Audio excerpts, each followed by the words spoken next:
नमस्कार विद्यार्थी मित्रांनो, सर्वांचं स्वागत आहे पुरी मास्तर चालू घडामोडी या YouTube चॅनलला. विद्यार्थी मित्रांनो, आज म्हणजेच दिनांक 12 ऑगस्ट रोजी परभणी, ठाणे आणि पुणे ह्या ठिकाणी शिपाई या पदासाठी मुलाखतीला विचारण्यात आलेल्या प्रश्नांचं स्वरूप हे कशा पद्धतीचं आहे, ह्या संदर्भात आपण चर्चा करणार आहोत. विद्यार्थी मित्रांनो, तुम्ही जर पाहत असाल, तर आता तुम्हाला हा व्हिडिओ झाल्यानंतर लगेचच लक्षात येईल, की आपले आदरणीय पवन देशपांडे सर व सोल्युशन अकॅडमी या अंतर्गत आम्ही जे काही मॉक इंटरव्ह्यू तुमच्यासाठी ठेवलेला होता, तर त्या मॉक इंटरव्ह्यूचा फायदा मॅक्सिमम स्टुडंटला झालेला दिसून येत आहे आणि बरेचसे विद्यार्थी तशा प्रकारचं मेसेज करत आहेत, की "सर, तुमच्या मॉक इंटरव्ह्यूचा आम्हाला खूप सारा फायदा झालेला आहे आणि तुम्ही ज्या पद्धतीनं आम्हाला प्रश्न विचारलेले होते, सेम त्याच पद्धतीचे प्रश्न सर आम्हाला दिसलेले आहेत." त्यामुळे आम्हाला पण आनंद होत आहे, की आमच्या विद्यार्थ्यांना आम्ही ज्या पद्धतीचे प्रश्न विचारलेले होते, त्याच पद्धतीचे प्रश्न त्या ठिकाणी विचारल्या जात आहेत आणि आम्ही ज्या पद्धतीनं त्यांना तयार केलेलं होतं, त्याच पद्धतीनं ते जर उत्तरं देत असतील, तर नक्कीच त्यांना या पदावर सिलेक्शन झाल्याशिवाय कोणीही रोखू शकत नाहीयेत. ओके मित्रांनो, तर आपण स्टार्ट करूयात नेमकं क्वेशन हे कशा पद्धतीचे होते त्यावर. ओके. सो आता बघा एक सर्वात महत्त्वाची बाब आहे, सर आम्ही मुलाखतीला चाललोय, तर मुलाखतीला आपण जात असताना डॉक्युमेंट कोणते आपल्याकडे असणे गरजेचे आहे. ओके मित्रांनो, तर फॉर्म भरत असताना जितके डॉक्युमेंट्स आपण आहेत म्हटलेलं आहे, म्हणजे ज्या डॉक्युमेंटच्या बाबतीमध्ये आपण त्या ठिकाणी मेन्शन केलेलं आहे, की माझ्याकडे हे डॉक्युमेंट्स आहेत. सपोज आता तुम्ही 7वीचा मार्क मेमो आहे अशा पद्धतीने जर तुम्ही मेन्शन केलेला असेल, तर तो मार्क मेमो तुम्हाला त्या ठिकाणी कंपल्सरी द्यावाच लागत आहे. हे कंपल्शन आहे. ओके. त्यानंतर 7वीची टीसी जर असेल, तर 7वीची टीसी पण तुम्हाला त्या ठिकाणी द्यावी लागणार आहे. Okay friends. त्यानंतर जर विचार केला तर 10वी गुणपत्रक आणि त्याच्यासोबतचं तुमचं हे प्रमाणपत्र. 10वी गुणपत्रक आणि तुमचं प्रमाणपत्र. म्हणजे तुम्हाला 10वीचं काय लागणार आहे, तर सनद लागणार आहे. हे लक्षात तुम्हाला 100% ठेवायचं आहे. त्यानंतर पदवीची जर माझ्याकडे ग्रॅज्युएशन आहे, तर अशा पद्धतीनं जर तुम्ही मेन्शन तर फॉर्म भरत असताना केलेलं असेल, तर तुम्हाला डिग्री सर्टिफिकेट लागणार आहे. ओके. आता बऱ्याच जणांचे कॉल येत होते, की "सर माझ्याकडे आता डिग्री सर्टिफिकेट नाहीये, तर मग मी काय करू?" तर बघा त्यांच्यासाठी मी ज्या विद्यार्थ्यांना नुकतंच परभणी या ठिकाणी इंटरव्ह्यू दिलेला आहे, त्या विद्यार्थ्याला मी विचारलं, की सपोज जर अशा पद्धतीचे जर काही अडचणी आल्या, तर ते काय ॲक्शन घेत आहेत? तर त्या विद्यार्थ्याचं मत आलं, "सर, की अशा वेळेस ते आपल्याला एखादी झेरॉक्स मागत आहेत आणि ती झेरॉक्स जर आपल्याकडे असेल, तर ते एक्सेप्ट करत आहेत." अशा पद्धतीचं त्यांनी मेन्शन केलेलं आहे. ओके. आफ्टर दॅट फ्रेंड्स बघा काय म्हटलेलं आहे, की तुम्ही जर फॉर्म भरत असताना माझ्याकडे कास्ट आहे आणि त्यासोबतच कास्ट व्हॅलिडिटी आहे अशा पद्धतीनं जर तुम्ही मेन्शन केलेलं असेल, तर तुम्हाला कास्ट आणि कास्ट व्हॅलिडिटी त्या ठिकाणी दाखवावी लागणार आहे. हे पण तुम्हाला लक्षात ठेवायचं आहे. ओके. त्यानंतर बघा चारित्र्याचं जे काही प्रमाणपत्र आहे, ते प्रमाणपत्र तुम्हाला सोबत ठेवावं लागणार आहे आणि 2 प्रमाणपत्र तसे तुमच्या सोबत असणे आवश्यक आहे आणि हे बंधनकारक आहे बघा समोरची जी लाईन आहे ती. सिक्का जो काही आहे त्याच्यावर ओके. म्हणजे जे काही स्टॅम्प असणार आहे, ते स्टॅम्प मात्र तुम्हाला तिथे कंपल्सरी आहे. कंपल्सरी आहे हे शब्द महत्त्वाचा आहे बघा. ओके. कंपल्सरी तुम्हाला आहेच ते. ते म्हणजे तुम्हाला सोबतच ठेवावं लागेल. आणि तुम्ही जर एम-एस-सी-आय-टी झालेली असे मेन्शन केलेलं आहे, तर ते तर तुम्हाला लागणारच आहे. टायपिंग असेल, तर टायपिंग पण तुम्हाला मेन्शन करावं लागणार आहे. ओके. आता तुम्हाला बघा एक जन्म दाखला यासाठी काय लागेल? जन्म दाखला यासाठी तुम्हाला काय लागणार आहे? तर फ्रेंड्स बघा, तुमचं पॅन कार्ड असेल, आधार कार्ड असेल किंवा 10वी जर सनद आहे ती, 10वी सनद हे तुम्हाला लागणार आहे आणि पॅन कार्ड, आयडी कार्ड हे तुमच्यासाठी तुमचं ओळखपत्र म्हणून काय तर तुम्हाला त्या ठिकाणी दाखवावं लागणार आहे आणि सोबत तुमचे ओरिजिनल डॉक्युमेंट सोबत इतर झेरॉक्सचे 2 संच, 2 सेट तुमच्यापर्यंत तुमच्या सोबत असणं गरजेचं आहे. ओके मित्रांनो. तर आता बघा सुरुवातीला मी ठाणे या जिल्ह्यामध्ये विचारण्यात आलेल्या इंटरव्ह्यूला जे काही क्वेश्चन होते, ते क्वेश्चन कशा पद्धतीचे होते त्यावर आपण चर्चा करूयात. Okay friends. तर बघा सुरुवातीला तुमचं जे काही नाव आहे, ते नाव त्याने विचारलेलं होतं. आता बघा मी परभणीचा जर विचार केला, परभणीच्या ज्या पॅनलमध्ये एकूण 4 पॅनल होते, म्हणजे 4 व्यक्ती होते. म्हणजे मेंबर किती होते तर त्या पॅनलमध्ये 4 मेंबर्स होते. परभणीच्या बाबतीमध्ये जर विचार केला, एकूण 4 मेंबर्स होते. त्यामध्ये 2 लेडीज होत्या, ओके, आणि 2 जेंट्स होते. हे पण तुम्हाला लक्षात ठेवायचं आहे. Okay friends. आता बघा, ह्यामध्ये हे जे इंटरव्ह्यू घेणारं जे पॅनल होतं, हे जजचं पॅनल होतं. अशा पद्धतीची माहिती आम्हाला मिळालेली आहे. ओके मित्रांनो, तर आता आपण स्टार्ट करूयात. ह्या ठाणेच्या इंटरव्ह्यूमध्ये कोणकोणत्या प्रकारचे प्रश्न विचारलेले आहेत. ओके, तर सर्वात बेसिक क्वेशन आहे म्हणजे तुमचं नाव सांगा. ओके, तुमचं नाव सांगा याचा अर्थ तुमचं जे काही पूर्ण नाव आहे, ते पूर्ण नाव मात्र तुम्हाला सांगायचं आहे. पूर्ण नाव तुम्हाला सांगायचं आहे आणि हे नाव मोठ्या आवाजामध्ये सांगायचं आहे. हे मेन्शन माहितीच करून ठेवा मोठ्या आवाजामध्ये, म्हणजे त्यांना तुमचा आवाज नीट आणि व्यवस्थितपणे ऐकायला गेला पाहिजे. या आवाजामध्ये तुमचा आवाज असणं अपेक्षित आहे आणि ही पोस्ट शिपाई पदाची आहे. तर शिपाई पदासाठी आवाज तुमचा मॅटर करतो म्हणजे करतोच. ओके. त्यानंतर बघा तुमचा पत्ता म्हणजे तुम्ही ज्या ठिकाणी आलेले आहात, त्या ठिकाणी कशा पद्धतीनं तुम्ही तिथपर्यंत गेलेले आहात, तशा पद्धतीचे प्रश्न येऊ शकतात. सपोज तुमचा एखादा ॲड्रेस, आता समजा मी नागपूरच्या बाबतीमध्ये जर बोललो, तर नागपूरचा मी आहे असं जर मी त्या त्या ठिकाणी जर मेन्शन केलं, तर नागपूर सिटीला दुसरं नाव काय आहे? अशा पद्धतीचे नाव विचारले जाऊ शकतात. जसं की ऑरेंज सिटी आहे. ओके. त्याच्यानंतर नागपूर हे कशासाठी प्रसिद्ध आहे? हे पण तुम्हाला विचारल्या जाऊ शकतात. त्याच्यानंतर जर मी नांदेडचा पत्ता दिला, तर नांदेड हे कशासाठी प्रसिद्ध आहे? तर गुरु गोविंद सिंग यांची समाधी त्या ठिकाणी आहे. यासाठी नांदेड हे प्रसिद्ध आहे असं तुम्ही म्हणू शकतात. Okay friends. त्याच्यानंतर बघा पात्रता आपली 7वी पास आहे आणि तुम्ही जर त्या ठिकाणी बी झालेलं आहे किंवा तुमची इंजिनिअरिंग झालेली आहे असं जर सांगितलं तुमचं शिक्षण, त्या शिक्षणाच्या बेसिसवर बघा तुमच्या त्या एज्युकेशन बेसिसवर एखादा क्वेशन त्या ठिकाणी विचारला जाऊ शकतोय. सपोज तुम्ही ॲग्री केलेला असेल, तर ॲग्री रिलेटेड तुम्हाला त्या ठिकाणी काय तर क्वेशन विचारल्या जाण्याची शक्यता आहे. तर हे पॉइंट्स तुम्हाला लक्षात ठेवायचे आहेत. कारण हे पॉइंट्स तुम्हाला तर तुमचा जो काही स्कोर आहे, तो स्कोर मात्र इम्प्रूव्ह करून देणार आहे. Okay friends. आता बघा ज्या विद्यार्थ्यांचं आता स्किल टेस्ट राहिलेले आहे त्यांनी त्यावर जास्तीत जास्त फोकस करा. कारण 28 वाला पण बाहेर गेलेला आहे आणि 22 वाला पण इन झालेला आहे. सो तुमच्या ज्या स्किल टेस्ट आता ज्या जिल्ह्याच्या राहिलेल्या आहेत, त्या विद्यार्थ्यांनी तिथे थोडंसं अपेक्षित आहे की व्यवस्थित करावं काम त्या ठिकाणी. ओके. त्यानंतर 1:3चा तर हा रेशिओ आहे. याच्यावर तर व्यवस्थितपणे काम होत आहे. ओके मित्रांनो. तर त्यानंतरचा तुमचा प्रश्न अशा प्रकारे विचारण्यात आलेला होता, की शिपाई या पदाची कर्तव्ये सांगा. मग तुम्ही शिपाई म्हणून त्या ठिकाणी तुम्हाला कोणकोणते कार्य करावे लागतात, तशा पद्धतीच्या कार्य म्हणजे तुमचे जे काही कर्तव्य असतील, हे कर्तव्य मात्र तुम्हाला त्या ठिकाणी मेन्शन करावे लागणार आहेत. जे की आपण मॉक इंटरव्ह्यूला आलेल्या मुलांना व्यवस्थितपणे सांगितलेलं आहे. ओके. हे कर्तव्य तुम्हाला व्यवस्थितपणे आम्ही सांगितलेलं आहे. त्यानंतरचा बघा नंतरचा प्रश्न होता मित्रांनो, शिपाई या पदाचे काम करणार का? आता सपोज हा जो क्वेशन आहे, हा क्वेशन समजा हायर एज्युकेशन झालेल्या एखाद्या स्टुडंटला विचारण्यात आलेला असेल. सपोज एखाद्याचं पी झालेलं असेल किंवा एखाद्याची चांगली डिग्री झालेली असेल. समजा इंजिनिअरिंग झालेली आहे किंवा एखाद्याचं ॲग्रीकल्चर झालेलं असेल, तर तशा प्रकारचे प्रश्न त्यांना विचारण्यात आलेले असतील, की ओके, तुम्ही ह्या डिग्रीपासून म्हणजे ही तुमच्याकडे डिग्री आहे, तर तुम्ही ह्या शिपाई पदासाठी काम करू इच्छिता का? किंवा हे काम तुम्ही करणार का? अशा पद्धतीचे प्रश्न त्यांना विचारण्यात आलेले आहेत. तर या पद्धतीच्या प्रश्नावर तुम्ही येस म्हणणं गरजेचं आहे. तुम्हाला जर हा जॉब पाहिजे असेल तर. ओके. त्याच्यानंतर बघा मी आत्ताच सांगितलं तुमचं एज्युकेशन म्हणजे तुमचं जे काही ग्रॅज्युएशन झालेलं आहे, हे नेमकं कशातून झालेलं आहे? त्या बेसिसवर एखादा प्रश्न विचारला जातो, जे की आपण मॉक इंटरव्ह्यूमध्ये ह्या पद्धतीच्या क्वेशनवर जास्तीत जास्त भर पण दिलेला होता. ओके. त्यानंतर घरचे काय करतात? म्हणजे तुमचं जे काही फॅमिली बॅकग्राऊंड आहे. ओके.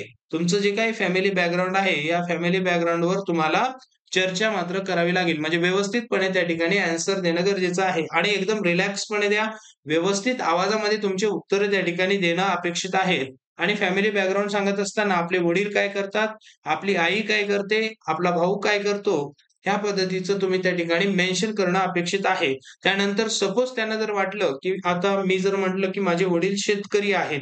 तर त्यांना जर वाटलं, की पुढचा प्रश्न आपण शेतीच्या रिलेटेड विचारायचा आहे, तर ते शेती निगडीत प्रश्न तुम्हाला विचारू शकतात. उदाहरणार्थ आपल्या परभणीच्या एका कॅन्डिडेटला शेती रिलेटेड प्रश्न विचारण्यात आलेले होते. का? कारण त्यांनी सांगितलेलं होतं, की माझा भाऊ शेती करतो. तर मग त्यांनी म्हटलं, की शेतीमध्ये तुम्ही काम करतात का? ते तुम्हाला प्रश्न समोर दिसतीलच. ओके. सो आता आपण पुढे जाऊयात. ओके मित्रांनो, तर बघा आपल्या परभणीच्या एका स्टुडंटनं आपल्याला सांगितलेलं आहे आणि त्याने फीडबॅक पण दिलेला आहे. सर आज परभणी मुलाखत दिली. ओके. त्यानंतर तुमच्या मार्गदर्शनाचा खूप फायदा झाला. अशा पद्धतीचं त्यांनी मेन्शन केलेलं आहे. तर हे सर्व क्रेडिट जाणार आहे बघा 2 टीमसाठी. ते म्हणजेच काय तर आपले पवन देशपांडे सर. ओके. पवन देशपांडे सर जे की सर्वांनाच माहीत आहेत. ओके. पवन देशपांडे सर आणि सोल्युशन एम-पी-एस-सी अकॅडमी नांदेड ह्या 2 टीमला हे सर्व क्रेडिट मात्र जाणार आहे. ओके. हे पण तुम्हाला लक्षात ठेवायचं आहे.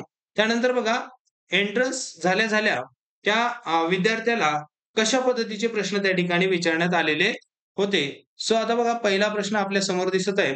मॅडम होत्या. बघा ह्यांच्या पॅनलमध्ये एकूण 4 व्यक्ती होते. बघा ह्या पॅनलमध्ये एकूण 4 व्यक्ती होते. मी स्टार्टिंगलाच सांगितलेलं आहे. त्यामध्ये 2 लेडीज होत्या आणि 2 जेंट्स होते. ओके. हे पण लक्ष ठेवायचं आहे आणि सर्व जज होते.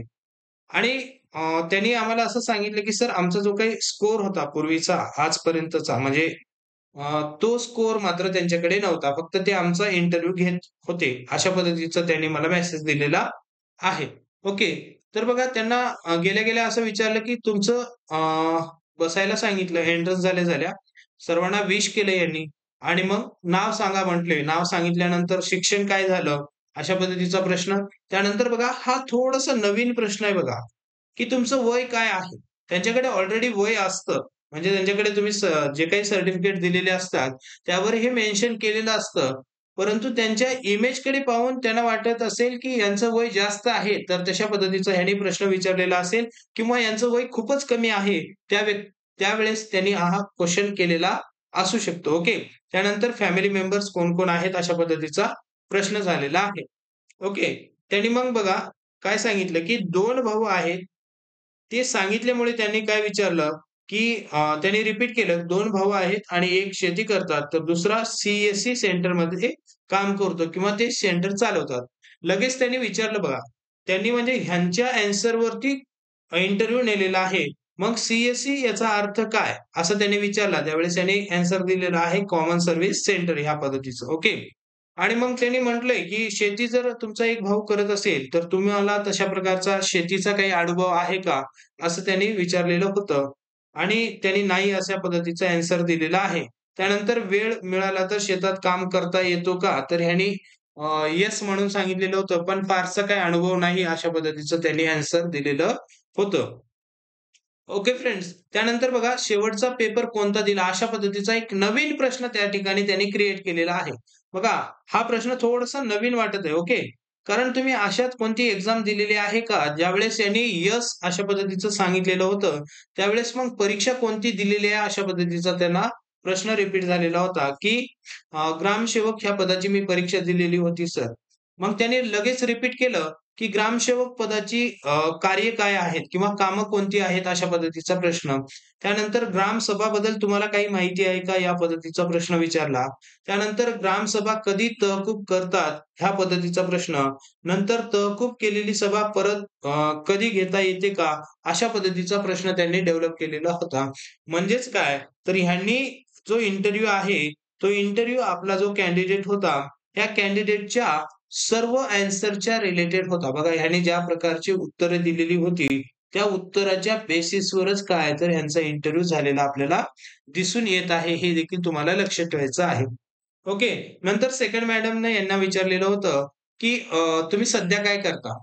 ओके. सध्या काय करता अशा पद्धतीचा क्वेशन झाला, की त्यानंतर यांनी लगेचच विचारलं, की सेवकाचे काम काय? बघा ठाणेला पण हा क्वेशन होता. ठाण्याला विचारलेला होता, की शिपाई पदाची कर्तव्ये काय? शिपाई पदाची कर्तव्ये काय? अशा पद्धतीचा प्रश्न विचारण्यात आलेला होता आणि इथे सेवकाचे काम काय असते? अशा पद्धतीचा प्रश्न परभणी या ठिकाणी विचारण्यात आलेला होता. तर हे पण तुम्हाला लक्षात ठेवणं अपेक्षित आहे. ओके. त्यानंतर बघा दुसरे पेपर दिलेत का? अशा पद्धतीचा प्रश्न देखील इथे त्यांना विचारण्यात आलेला होता, ज्यावेळेस यांनी उत्तर दिलेलं होतं. की ग्रामसेवक ओके शेतात वडिलांना काय मदत करता अशा पद्धतीचा यांना प्रश्न त्यांनी केलेला होता. तर ह्यांच्याकडून ज्या प्रश्नांना ह्यांनी ॲन्सरच्या फॉर्मॅटमध्ये आणलेलं होतं, त्या रिलेटेड क्वेश्चन जास्तीत जास्त विचारताना दिसून येत आहे. मग तुम्हाला जर अशा पद्धतीचा प्रश्न असेल, की तुम्ही शेतात काय वडिलांना मदत करता, तर तुमच्याकडे जे पिकं आहेत, त्या पिकांच्या बद्दल ह्या पिकासाठी आम्ही सपोज आता शेतामध्ये गेल्यानंतर तुम्ही वडिलांना जे काही काम करण्यास मदत करत असता, तर त्या कामाबद्दलची माहिती व्यवस्थितपणे आणि प्रामाणिकपणे देणं अपेक्षित आहे. ओके. तर ह्या गोष्टींना तुम्ही व्यवस्थितपणे प्लॅन करा आणि ह्या प्लॅनिंगनुसार तुम्हाला काय आहे तर पुढचा तुमचा इंटरव्ह्यू कसा जाईल ह्या गोष्टींना फेस करायचा आहे आणि याच्यासाठी तुम्ही तयार असणं देखील गरजेचं आहे. ओके मित्रांनो. त्यानंतर बघा ही सध्या चर्चेत असलेली जी योजना आहे. ओके मित्रांनो. चर्चेत असलेली जी योजना आहे ती म्हणजेच काय तर लाडकी बहीण योजना ही त्यांना विचारण्यात आलेली होती. आता ही योजना कशाच्या बाबतीत आहे अशा पद्धतीचा प्रश्न होता किंवा महिन्याला किती रुपये भेटतात अशा पद्धतीचा प्रश्न होता किंवा ह्याच्यासाठी वय किती आहे हे पण होतं का नाही हे आपल्याला एक्झॅक्ट माहीत नाही किंवा कोणत्या सरकारनं सुरू केलेलं आहे अशा पद्धतीचा प्रश्न होता. हे एक्झॅक्ट आपल्याला कळत नाही. म्हणजे जर महिन्याला किती रुपये भेटतात तर ₹1,500 वय किती 21 ते 65 आणि महाराष्ट्र सरकारनं सुरू केलेली ही योजना आहे. अशा पद्धतीचे प्रश्नांचे उत्तरं देणं आपल्याला काय आहे तर गरजेचं आहे. तर हे प्रश्न त्या ठिकाणी विचारण्यात आलेले होते. ओके. त्यानंतर बघा तुम्हाला मे बी अशा पद्धतीचे प्रश्न रिपीट होण्याची शक्यता आहे. रिपीट होणारे प्रश्न कोणते? तर तुमचं नाव सांगा. नाव सांगत असताना व्यवस्थित तुम्ही काळजी घेणं गरजेचं आहे, की आपलं नाव काय आहे? ते नाव मोठ्या आवाजामध्ये देणं अपेक्षित आहे. मोठा आवाज म्हणजे काय? तर खूप मोठ्याने आवाज त्या ठिकाणी काढायचा नाहीये. तर आपला आवाज जे पॅनलमध्ये मेंबर्स आहेत, त्या मेंबर्स पर्यंत एकदम नीट आणि व्यवस्थितपणे जायला पाहिजे, इतक्या मोठ्या आवाजामध्ये आपल्याला बोलायचं आहे. त्यांना आपला आवाज कर्कश वाटू नये, या लिमिटमध्ये पण आपल्याला राहायचं आहे. हे पण गोष्ट तुम्हाला लक्षात ठेवायची आहे. फॅमिली बॅकग्राऊंड विचारली तर प्रामाणिकपणे सांगून द्या. आई आणि वडील तुमचे काय-काय करतात? ह्या पद्धतीचं त्या ठिकाणी तुम्ही मेन्शन करणं गरजेचं आहे. ओके. फॅमिली बॅकग्राऊंड नंतर तुमच्या एज्युकेशनवर येतील आणि एज्युकेशन आहे, तर ह्या एज्युकेशनच्या रिलेटेडमध्ये तुम्हाला क्वेशन विचारले जाऊ शकतात. त्यानंतर जर तुमचा एज गॅप जर भरपूर असेल, तर त्या ठिकाणी तुमच्या एज गॅपवर देखील प्रश्न विचारण्याची शक्यता आहे. तर तुमचा हा गॅप कशामुळे आहे? तर तुम्ही सांगू शकता, की मी आतापर्यंत व्यवस्थित म्हणजे एम-पी-एस-सीची किंवा स्पर्धा परीक्षेची तयारी करत होतो किंवा अजूनही आहे. अशा पद्धतीच्या गोष्टी तुम्ही सांगू शकतात. जर गॅप खूपच मोठा असेल, तर कुठलातरी जॉब करत असाल, तर ते जॉब करत होतो अशा पद्धतीचं तुम्ही प्रामाणिकपणे त्या ठिकाणी मेन्शन करू शकता. आणि तशा पद्धतीचं जर जॉब करत होतात, अशा पद्धतीचा जर प्रश्न आला, तर तुम्ही त्या ठिकाणी ते तुम्हाला विचारतील, की हा जॉब कोणत्या रिलेटेड होता? तर तुम्हाला त्या ठिकाणी त्या जॉबबद्दलची डिटेल माहिती असणं गरजेचं आहे. आणि ते आपल्याकडे एक्सपिरियन्स असेल, तर त्या प्रश्नाची उत्तरे आपण देऊ शकतो. ओके. तर तशा पद्धतीचे प्रश्न असू शकतात. ह्या गोष्टी तुम्हाला आता लक्षात ठेवायच्या आहेत. ओके. फॅमिली बॅकग्राऊंड झालं, एज्युकेशन झालं.